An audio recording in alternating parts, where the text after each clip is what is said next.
Aleluia. A paz do Senhor para a igreja, amém, irmãos? Amém.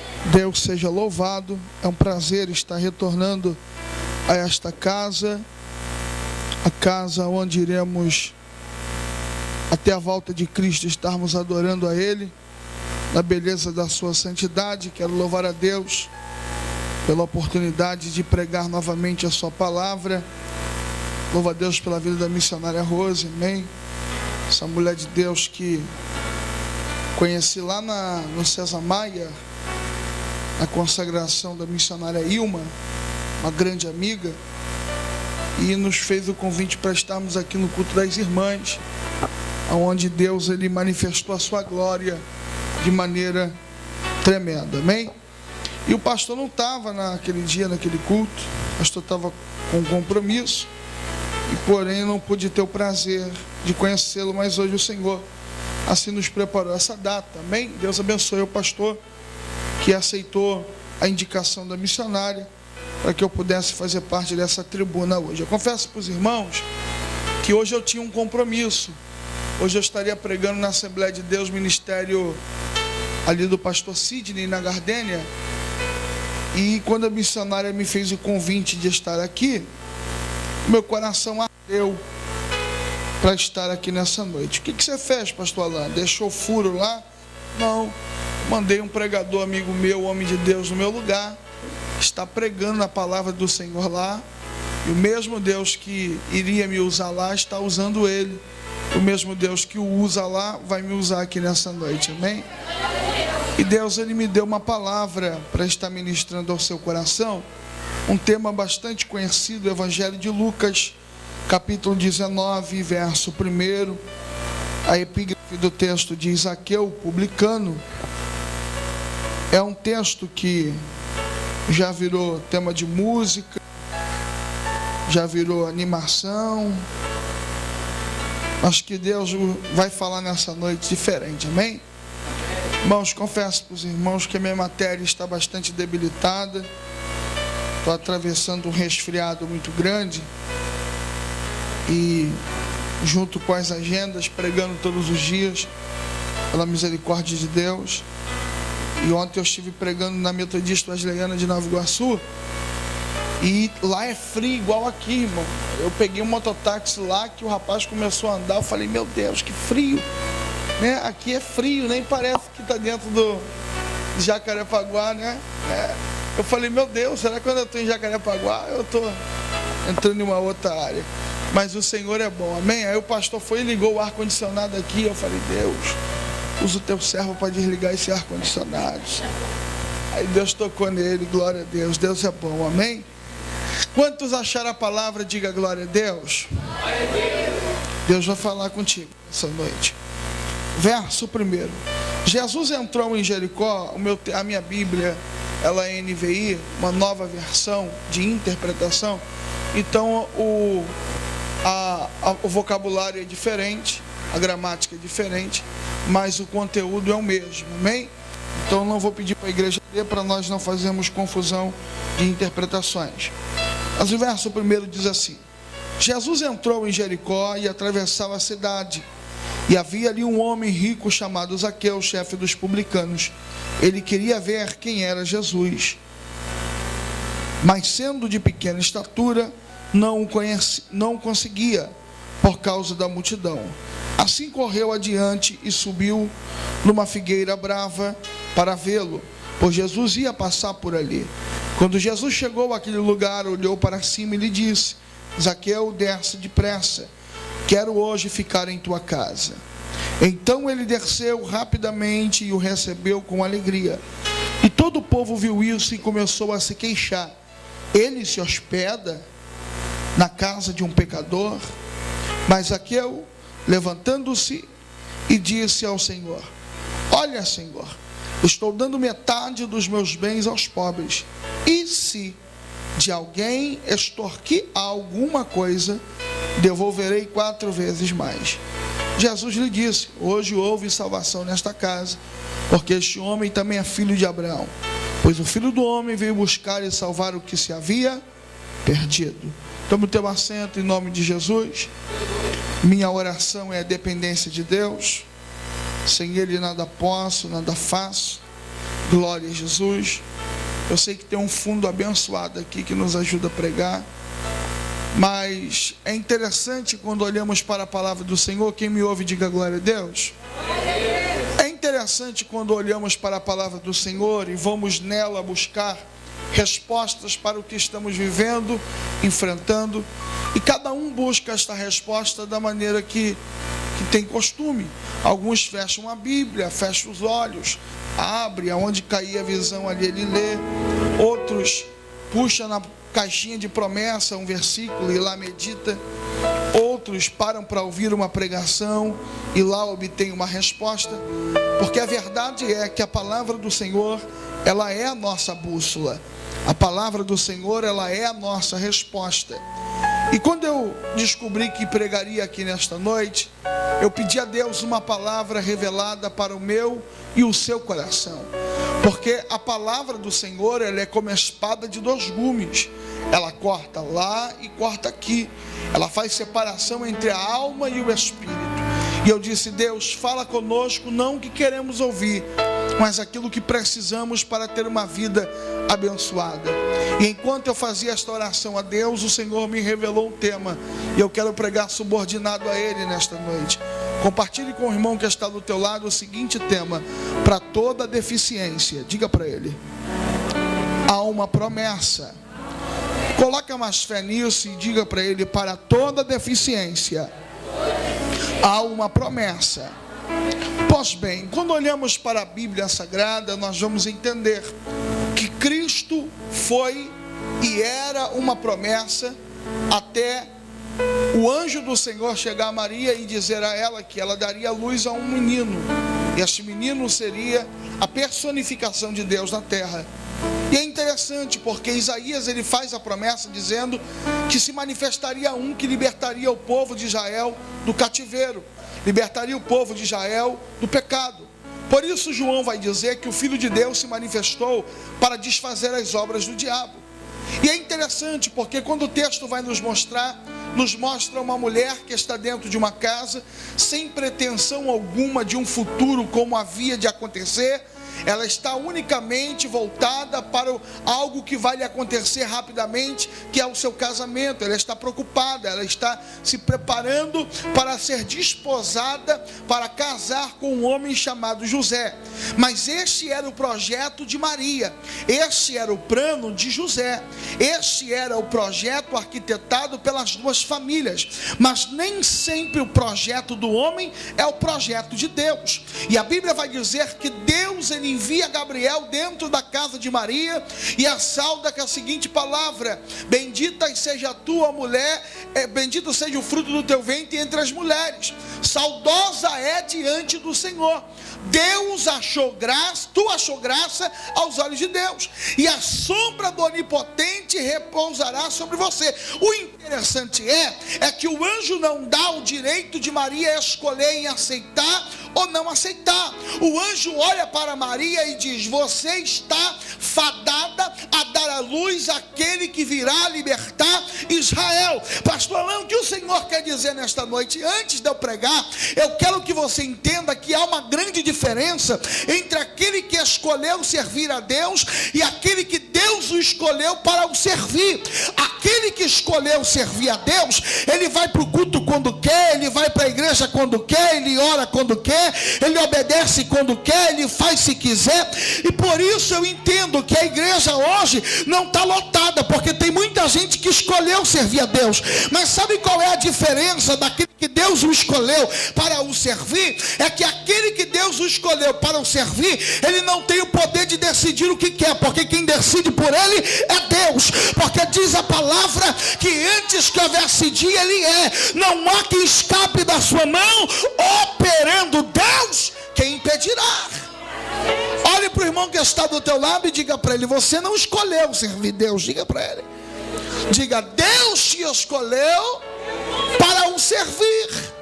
Está entendendo por quê? Quando a fraqueza bate, tu não consegue ficar dentro de casa. Está entendendo por quê? Quando a decepção bate, você não consegue ficar sem ir para a igreja. Está entendendo por quê? Quando a prova rocha, é para a casa de Deus que você corre, porque não foi você que escolheu, mas foi Ele que te escolheu para o servir. Quem está entendendo, levanta a mão e glorifique a Ele, porque tu foi escolhido para glorificar na prova, para adorar no vale, para bendizer no vento. Então abra a tua boca e adore, porque foi Ele que te escolheu. Você está entendendo? Diga glória a Deus. Pois bem, a promessa deixa de ser promessa e vira realidade. Maria está embaixo da sombra do Altíssimo. Olhe para o irmão que está do teu lado, diga para ele: esta receita é infalível. Diga para ele, diga: todo aquele que está debaixo da sombra do Onipotente é obrigado a gerar.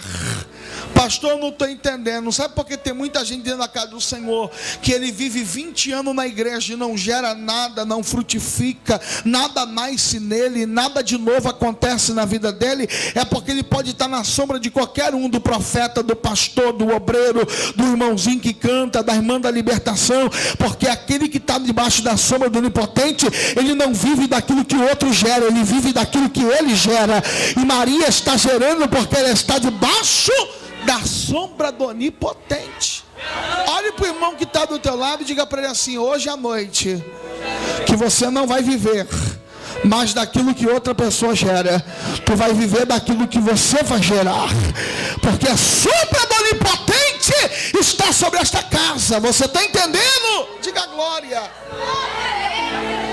Pois bem, ele nasce, ele cresce, ele atinge a idade de 30 anos de idade. E é interessante, porque quando ele atinge a idade de 30 anos de idade, ele inicia assim o seu ministério. E todos nós conhecemos. João 3,16 diz que Jesus agora ele vai a caminho de João Batista. João 3 vai a caminho de João Batista para poder alcançar, irmãos.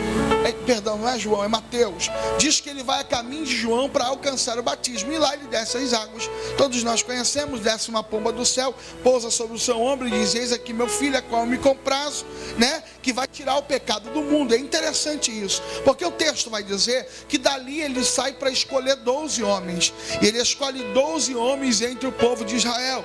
Esses homens são chamados de talmadins ou discípulos, aqueles que vão aprender na caminhada. Olhe para o irmão que está do teu lado, diga para ele: Deus não te chamou para ser soberano. Diga para ele: Deus te chamou para aprender na caminhada. Tem muita gente que começou ontem e acha que tem poder de dar lição de moral em Deus, de querer ensinar Deus a fazer milagre, de querer ensinar Deus a trabalhar. E Deus está dizendo para você o teu poder de caminhar e aprender. Deus não te chamou para ensinar Ele a ser Deus, Deus te chamou para caminhar e aprender.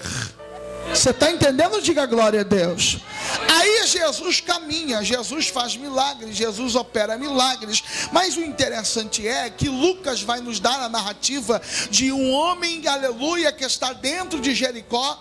E Lucas faz questão de dar o currículo deste homem. Lucas diz que ele não é qualquer pessoa, missionária. Lucas diz que ele não é qualquer pessoa, pastor. Lucas vai dizer que este homem, ele alcançou um patamar perante o Império Romano de aquisição, ou seja, o lugar que ele estava, ninguém o tirava, a não ser o Império Romano. Lucas está dizendo: este homem não é pobre, este homem é rico, este homem ele não é um funcionário, este homem ele é o chefe dos publicanos. E o texto diz que este homem, ele desejou ver quem era Jesus. Aí o texto vai dizer que Lucas vai mostrar para nós subliminarmente o porquê que Zaqueu quer ver Jesus. O texto diz que Lucas descreve a seguinte frase: e ele queria ver Jesus, porém não podia, porque ele era um homem de pequena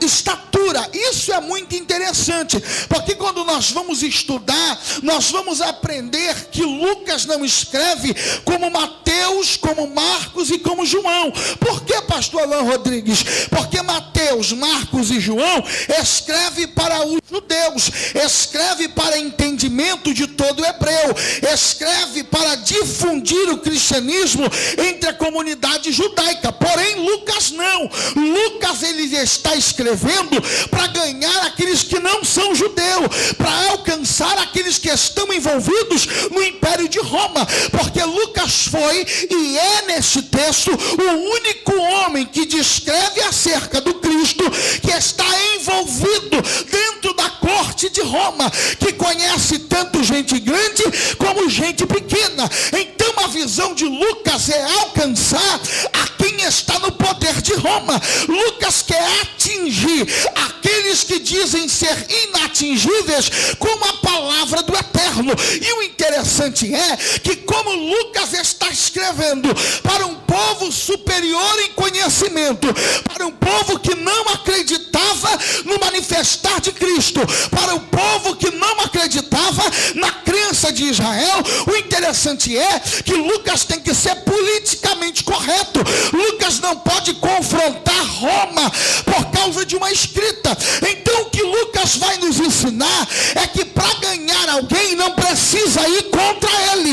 Lucas vai nos ensinar que para conquistar o coração de alguém não precisa brigar com ele. Aí diz o texto que, como Lucas está preocupado como vão entender esta palavra, ele oculta a verdadeira origem do problema de Zaqueu. E ele diz assim: este homem é rico, este homem é poderoso, este homem queria ver Jesus, porém ele era de pequena estatura. Olhe para o irmão que está do teu lado e diga para ele: isso é muito forte, porque Lucas está dizendo: eu não posso apontar a sua deficiência, eu não posso dizer que ele é uma pessoa deficiente, então eu tenho que dizer que ele é uma pessoa de pequena estatura. Porém, na realidade, o que Lucas estava querendo dizer é que ele era um homem deficiente, ele possuía uma deficiência chamada nanismo, ele não cresceu como os outros homens cresceu,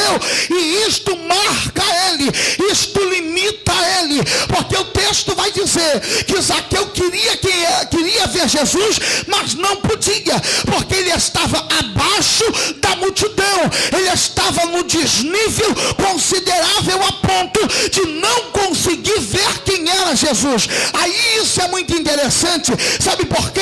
Porque o texto vai nos mostrar que tamanha era a curiosidade de Zaqueu ver quem era Jesus, que a Bíblia vai dizer que ele se antecipa à multidão. Quando eu olhei para esse texto, eu disse: alguma coisa teve que acontecer para Zaqueu criar a curiosidade em saber quem era Jesus. Aí eu fui ler o texto anterior de Lucas 19, e a Bíblia vai nos dizer, lá no livro de Mateus, que Jesus está entrando na cidade de Jericó, e no livro de Marcos vai dizer que Jesus está saindo da cidade de Jericó.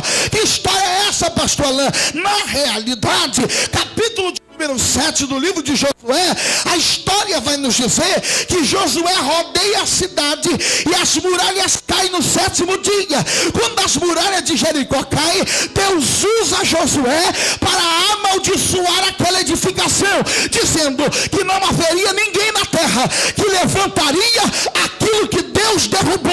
E a Bíblia é fiel para nos afirmar que desde aquele dia ninguém conseguiu levantar aquilo que Deus havia derrubado. Pastor Alain, que o Senhor está dizendo? Eu abro uma vertente nesta palavra para poder te dizer: não preocupa não, porque tudo aquilo que Deus jogar na tua vida por terra, ninguém vai levantar. Olhe para o irmão que está do teu lado e diga para ele assim: não se preocupa. Diga para ele. Diga: vai passar 1 ano, 2 anos, 3 anos, 1000 anos, se Jesus não voltar, o que ele jogou por terra na tua vida não vai voltar a se levantar. Por isso diz no Salmo 91, versículo 7: 1000 cairão ao teu lado, 10.000 à tua direita, mas tu não será atingido. Catuca o seu irmão, diga: está entendendo? Deus está jogando hoje nessa noite pessoas. Deus está jogando hoje barreiras por terra na tua vida. Deus está jogando hoje obstáculos. Deus está jogando hoje dificuldades. Deus está jogando hoje obras de macumbaria por terra. E Deus manda dizer: não preocupa não, porque aquilo que Ele joga por terra, ninguém pode levantar. Você está entendendo? Diga glória a Deus. Então a história vai nos dizer que Mateus diz que Jesus está entrando, Marcos diz que Jesus está saindo. Quem me ouve, diga glória a Deus. Aí o texto vai dizer que Jesus, ele está para entrar em Jericó. Está para entrar em Jericó. E Zaqueu já sabia que ele ia chegar. E eu disse: Deus, como Zaqueu sabia que tu ia chegar em Jericó se tu ainda nem tinha chegado? O texto anterior vai nos dizer acerca de um personagem que você conhece bem. O seu nome é Bartimeu. Repita comigo: Bartimeu. A história vai nos dizer que Jesus está passando da cidade velha de Jericó para a cidade reconstruída de Jericó. Era como se a cidade de Jericó... Qual é o nome desse bairro aqui, pastor? Recreio. Era como se aqui no Recreio fosse a cidade velha, e como se na Barra fosse a cidade nova. Para chegar na cidade nova, tinha que passar pela cidade velha. E neste meio do caminho, Jesus está passando com uma grande multidão, de aproximadamente 5.000 pessoas. E a multidão o cerca, porque todos querem tocar e receber o milagre de Jesus. Mas a Bíblia vai dizer que na beira desse caminho há um homem chamado Bartimeu, e ele está esmolando, porque ele é cego e ele está marcado por uma deficiência. Toda deficiência, na visão do judeu, era um flagelo de Deus para aquele ser humano. Era como se Deus houvesse marcado ele pelo pecado dele ou dos seus pais. De fato, que eles não davam a oportunidade de um deficiente crescer, de um deficiente se desenvolver, de um deficiente ser dono de alguma coisa. Pois bem, e o texto vai dizer, e já virou até hino da harpa cristã, que Jesus está passando por aquele lugar, e um homem começa a gritar: Jesus, filho de Davi, tenha misericórdia de mim. O que ele grita? Jesus, filho de Davi, tenha misericórdia de mim. Alguém na multidão diz para ele: calai, cala-te, porque o mestre não vai te ouvir. O mestre nem te viu. O mestre não tem tempo para você. E o texto vai nos dizer que ele continua clamando, dizendo: Jesus, filho de Davi, tenha misericórdia de mim. Passado à frente, Jesus para. E o interessante é que a ordem de Jesus é: traga-me o cego. Traga-me o cego. Olha para o irmão que está do teu lado e diga para ele assim: quem foi que disse para Jesus que o homem era cego? Jesus passou, nem olhou para o homem. E o homem está gritando: Jesus, filho de Davi. E estão dizendo para ele: não grita não, que o mestre nem te viu. Mas lá na frente, Jesus para e diz: traga-me o cego. Olha para o teu irmão e diga para ele assim: antes de tu chegar aqui, ele já sabia do teu problema. Antes de tu chegar aqui, ele já sabia da tua dificuldade, da tua deficiência, do teu motivo de lágrimas, do que está te colocando para baixo, do que está te debilitando. E ainda que muitos disseram que o que tu está fazendo não vai adiantar, a ordem de Deus hoje é: busca Ele, que hoje é o dia do seu milagre. Você está entendendo? Aí o texto vai dizer que Jesus manda buscar o cego e traz ele. Pastor Alain, o que o Senhor tem para fazer falar de Bartimeu? Bartimeu não era o nome dele. Bartimeu é uma junção de um prefixo com um nome. O prefixo bar no hebraico significa filho, e Timeu é o nome do seu pai. Segundo o historiador hebreu Flávio Joséfo vai dizer que este homem chamado Timeu era um grande general do exército de Israel que trabalhava para Roma. Porém ele se aposenta, e a história diz que nesta aposentadoria surge agora uma revolta do Império Romano contra aqueles que estavam aposentados. Rompe-se a prebenda de todos os aposentados, e Timeu monta agora uma revolução de soldados contra Roma. Roma, descobrindo o que estava acontecendo, mata todos os soldados e pega Timeu, leva ele para dentro de Jericó e decapita-o. Arranca a sua cabeça do seu corpo. Manda entrar na casa de Timeu, apanhar sua família, sua mulher e seu filho. Arranca a cabeça de sua mulher. E quando o imperador vai arrancar a cabeça do filho de Timeu, o imperador pensa duas vezes e para. Ele diz assim: não mata ele não, porque se a gente matar ele, vão se esquecer deles e poderá surgir uma nova rebelião. Faz o seguinte: esquente alguma coisa aí, um ferro, e arranque os seus globos oculares, fure os seus olhos. Seguram a criança, o adolescente, e furam os seus olhos com ferro quente. Será que doeu, irmão? Quem já queimou o dedo aí? Quem já encostou na grelha do fogão assim, queimou? Tch. Quem já caiu óleo quente na pele, fritando o ovo? Dói, irmão? Imagina tendo seus olhos perfurados. Ele está tendo seus olhos perfurados. E quando acabam de perfurar, de tirar, de retirar cirurgicamente, com ferro quente, os seus olhos, o imperador manda pegar a capa do seu pai e lançar sobre ele.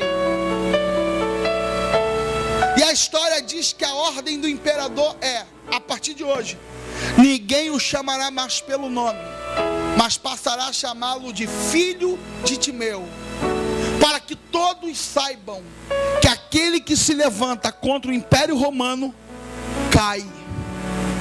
Aquele que se levanta contra o imperador cai, e ninguém poderá o levantar desse chão. Os anos passam, o tempo passa. Não sei qual foi o período que passou, e o texto vai nos dizer que Bartimeu está esmolando no caminho, quando ouve dizer que quem está passando por ali era Jesus. E Bartimeu sabe que Jesus é o Messias, e sabe que pela profecia de Isaías, ele descenderia da raiz de um rei. E ele começa a gritar: Jesus, filho de Davi, tenha misericórdia de mim. Por que ele grita filho de Davi? Porque para romper a sentença de um rei, só um outro rei poderia romper a sua sentença. A imposição daquela esmola, daquela cegueira sobre a vida dele, havia sido imposta pelo rei de Roma. Só quem poderia quebrar aquela sentença era outro rei. Por isso, quando Jesus está passando, ele diz: filho de Davi, tenha misericórdia de mim. O que ele está dizendo é: rei de Israel, salve-me desta sentença.